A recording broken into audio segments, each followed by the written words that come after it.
In today's video, I'm going to teach you how to do breakout rooms in Zoom tutorial. To get started, open Zoom Workplace on your computer. Once Zoom is open, start a new meeting or join an existing one as the host because breakout rooms can only be created and managed by the host. If you're not the host, you won't see the controls needed for this setup. When you're inside the meeting, look at the meeting toolbar and click Breakout Rooms.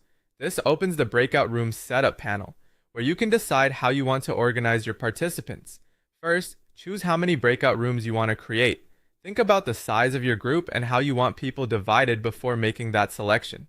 Next, choose how participants will be assigned to those rooms. You have three options here. The first is assign automatically, which is the fastest choice if you want Zoom to split everyone into groups for you.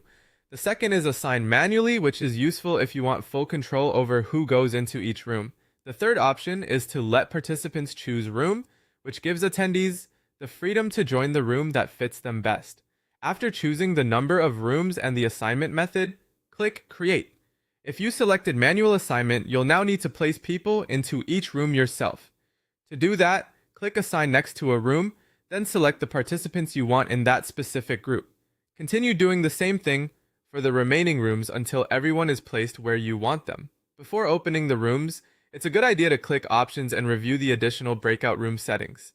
This is where you can fine-tune how the rooms will work. For example, you can allow participants to choose their own room, allow them to return to the main meeting at any time, or automatically move assigned participants into their rooms without waiting for them to accept the prompt.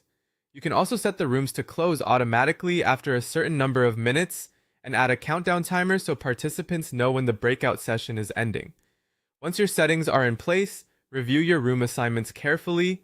This quick check helps make sure the right people are in the right rooms and that your setup matches the goal of the meeting.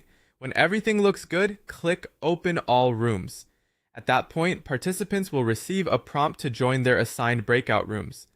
From there, the breakout sessions begin and your meeting is successfully organized into smaller group spaces.